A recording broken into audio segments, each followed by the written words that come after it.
There's a type of old lefty who can't hear the words Margaret Thatcher without throwing a wobbly or at least an egg. So it was yesterday. No sooner had a statue to the former Prime Minister been dropped onto its plinth in her hometown of Grantham than it was hit by an egg thrown by a protester. As gesture politics go, this was pretty limp, public disorder for the saga generation.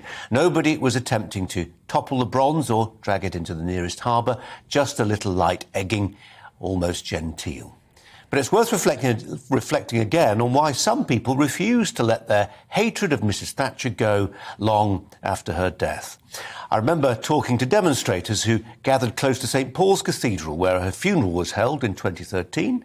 One man, he was, I would say, in his late 50s, had modified that favourite rallying cry of Thatcher baiting, Maggie, Maggie, Maggie, out, out, out, to Maggie, Maggie, Maggie, dead, dead, dead. What on earth possessed him to do that? It was utterly pathetic, puerile, and I have to say a little bit predictable, virtue signalling of the crassest kind. He wasn't alone.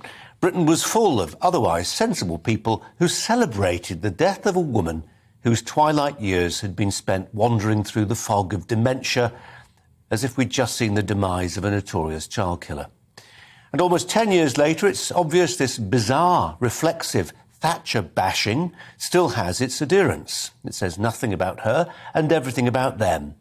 Hating Thatcher is part of their identity. It makes them feel better people, feel like better people, and maintaining their hatred makes them feel kind of dedicated about it. Well, it does nothing of the kind, in my view. It just reminds anyone who can be bothered to notice that these demonstrators can't get over that they lost the argument.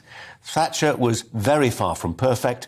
As a Yorkshireman, I wish she hadn't crushed the mine workers in the way she did, but she did win 3 elections. You can disagree with her methods, but you could never question her mandate. She was also a trailblazer of the most profound kind, not just the first female Prime Minister, but a working-class woman who faced snobbery and disdain throughout her life. She was also unusual for another reason. During COVID, we grew used to the idea of politicians listening to the science. Well, Thatcher was a scientist, and a good one, with serious research to her name. It says something very unflattering to an army of greying trots and their fellow travellers that hating Thatcher seems to possess no sell-by date. These are people who feel no embarrassment about talking approvingly of communism or even Stalinism, a vile creed which condemned millions to servitude, torture and death. Churchill said a fanatic is someone who won't change the subject and can't change his mind. And that's what these self-appointed keepers of the flame of Thatcher-hating are, fanatics and bores. Their opposition to Thatcher shouldn't be taken seriously, but it has been for decades, which is why it's taken so long for the former Prime Minister to be recognised in the town where she grew up. So fair play to those who finally made it happen. In life, Thatcher was gloriously complicated and controversial and full of contradictions, but she loved her country and sought to do right by it.